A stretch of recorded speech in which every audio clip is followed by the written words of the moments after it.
Hey, folks, I'm Big Sam, and I've done it the wrong way for a long, long time. Boy, on this one, I sure have. Welcome back to our 4-week or podcast, 4-week series on grief. Last episode, we talked about how grief can slow us down, how it can quietly steal our focus, our energy, our motivation, and our hope. Today, I want to talk about something that most of us don't do very well. That's why I do these podcasts. Actually, grieving what we've lost. And when I say I've done it the wrong way for a long, long time, I did this one the wrong way for a long, long time. Back to my story, loss of a child almost 18 years ago. Uh, we, I did it the wrong way for a long time. So, and that's why I want to put this out here to help you, uh, to help folks watching this. So, here's the truth: a lot of us are carrying losses we've never properly acknowledged. Uh, you know, my buddy Rusty, and we'll talk about this later. Uh, the hardest thing you've ever been through is the hardest thing you've ever been through. So we'll talk about losses. A lot of us are carrying losses we've never properly acknowledged. We just keep moving, keep working, keep smiling, keep pretending, but the weight never goes away. It just gets heavier. When we hear grief, most of us immediately think about death, and yeah, that's a big part of it. But grief is much bigger than that. You can grieve the loss of a loved one. 50% of us will likely lose a spouse. You think about that. One of us is going to go first. The loss of a marriage. Statistics show that 1/3 of us will end up divorced. Loss of a friendship. We've all lost a friendship, whether they moved away and out of our lives or circumstance caused us to not be their friend anymore. Loss of a job. Maybe you were shown the door, or maybe you found the door on your own, but you still grieve the job you left. I left a job recently after 22 years, and there's things there that I grieve, things that I miss. So maybe it's the loss of your health. Yeah, where you can't do the things you used to do. That's part of we call that growing old. Loss of a dream, the loss of who you thought you'd become. Sometimes you're grieving something that nobody else even can see. Maybe you're grieving the future you thought you were going to have. The retirement you planned, the business that didn't work, the relationship that ended, the child that moved away, the version of yourself that existed before life changed. Uh, Loss can come in 1,000 different forms, and every one of them matters.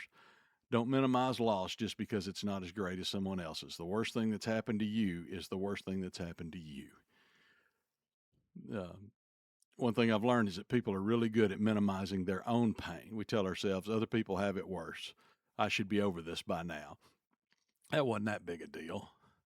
Sometimes it is. Just suck it up. Grief doesn't care about those statements. Pain ignored is still pain. Loss ignored is still loss. You don't get extra points for pretending you're okay. Did that a lot. It's it's that classic cliche. Somebody runs into, hey, how you doing? I'm okay. You're probably not. Okay. Uh, in fact, pretending often makes it worse. Now you're carrying grief and the exhaustion of hiding it. The backpack from last episode. Most of us don't avoid grief because we're weak. We avoid because it hurts. We don't want to deal with it. That's understandable. Nobody wakes up excited to revisit painful memories. But avoided grief has a way of showing up anyway. Shows up as anger, shows up as bitterness, shows up as anxiety, shows up as exhaustion, shows up as withdrawal, shows up becoming someone you didn't recognize. Boy, have you ever been there where you go, man, I'm not me anymore? You may think you've buried grief, but what you've buried is yourself. Grief's still there, it's waiting. I've spent a lot of years trying to stay busy, living life and fast forward. Work harder, take on more projects, keep moving, keep solving problems. If you're busy enough, maybe you don't have to think about what hurts. The problem is that grief's patient. It'll wait. And eventually life slows down enough that you're forced to face it. Maybe on a quiet drive home, late at night, sitting in a hospital room. Maybe it's a holiday, it's an empty chair at a dinner table. Uh, I go back to when I got hit between the eyes about the loss of our daughter was Christmas time, and my wife and I were discussing how many people were going to be at her family's for Christmas, and I think the number was 20 and 9. She was saying 19, I was saying 20, and So then I decided I'd break it down for her. It's like, well, there's four of this family, eight of this family, four of us, da da da da da da. She goes, what? And I said it again. Whereas, four of these, four of us, four of them, eight of them, whatever the numbers, how it worked out.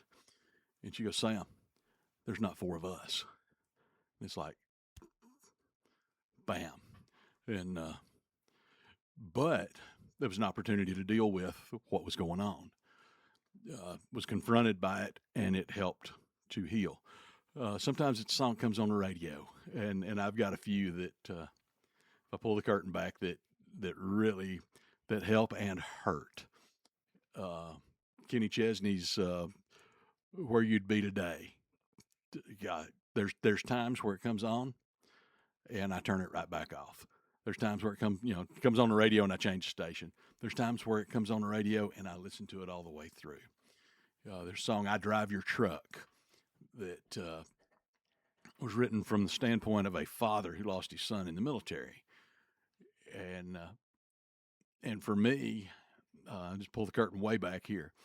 The equivalent of "I Drive Your Truck" is "I Go Twist Balloons," and that one came on one day, and I was about a mile and a half away from my event, and I listened to it all the way through, and I cried. I pulled in the parking lot, I wiped the tears, and I got out with a smile on my face, and got to do what I do, and that was healing. That was therapeutic. So it's all in how you deal with it. Not saying one's right, one's wrong. So uh, eventually, life slows down. Where are we here? Suddenly, all the things that you've been avoiding come rushing back. Not because you're weak, because you're human. Yes. By the way, after 20 years, 30 years, whatever the number is, it's okay to shed a tear for that loved one. It's okay to shed a tear for that thing you're grieving, because that's therapeutic. That's healing. Uh, One of the strongest things a person can say is "this hurts," not "I've got it all figured out," not when when this is over, I've got 2 weeks to deal with it, and after that, I can't think about it again. No, no, no. Uh, Not I'm fine.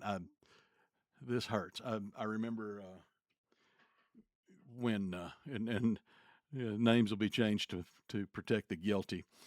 Uh, 30 some odd years ago, I lost a brother, and I remember one of my older sisters had mentioned that her husband at the time uh, told her, "You can't cry because crying's weakness."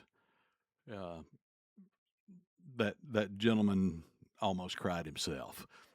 I let that one go. Maybe I should have taken care of that one. That's not the way to do it. Uh, Cry, bawl your eyes out. Uh, just say, "This hurts." That's honest. Healing starts with honesty. You don't have to have all the answers. You don't have to know what comes next. You don't have to pretend you're stronger than you are. You can simply acknowledge the loss, acknowledge the hurt, acknowledge the reality, and that's enough for today. No, that's not enough for today. Dealing with it, acknowledging it is enough for today. Here's what I want you to think about this week. What are you really grieving? Not the surface answer, the real answer.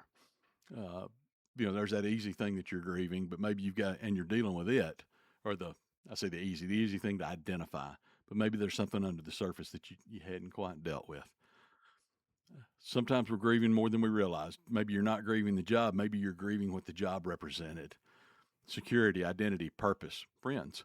You're not grieving the relationship. You're grieving the future you imagine together. House, kids, 2.5 cars, whatever it is. You're not grieving the diagnosis. You're grieving the life that existed before it. The deeper loss is often what hurts the most. And until we identify it, it's hard to heal from it. Give yourself permission to grieve.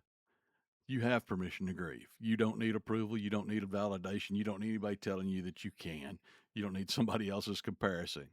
It's not somebody tells you, "Well, I've been through more than you," or the people that when you're dealing with something, they start telling you their thing that's worse. So what? You've got to deal with the thing that you're dealing with. Your loss matters to you. You can cry, you can be angry, you can be confused, you can have good days and bad days. You can laugh one minute and hurt the next. You can laugh and hurt at the same time. That's normal. Grief isn't a straight line. It's messy, it's unpredictable, and that's okay. As painful as grief is, it teaches us some things. It reminds us what matters. It reminds us who matters. And this is a great statement, a great statistic. Again, lived it in my own life. The divorce rate among parents who've lost a child is actually quite low because you realize what matters.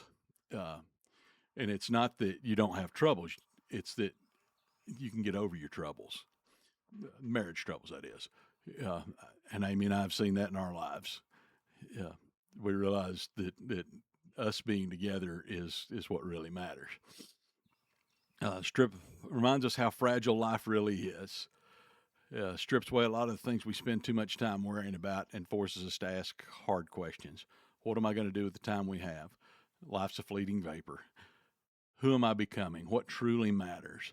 Sometimes grief becomes the teacher we never wanted, but we desperately needed. So, now, before we end today, I want to make something very clear. Grieving a loss doesn't mean you're giving up, doesn't mean you're quitting, doesn't mean you'll never smile again. It just means you're acknowledging reality. You can grieve and still have hope. Uh, it's extremely biblical.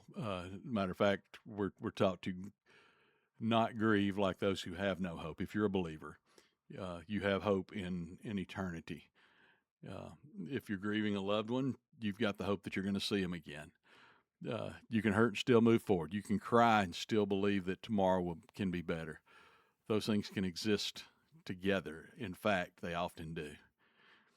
This week, I want you to do one thing: identify one loss you've never fully acknowledged. Write it down, say it out loud, talk to someone you trust, uh, whether it be pastor, friend, coworker, somebody, buddy. Call me, text me. I'm a little busy. Pray about it, journal about it. I'm just kidding. Call me if you consider me a friend. Pray about it, journal about it, write it down.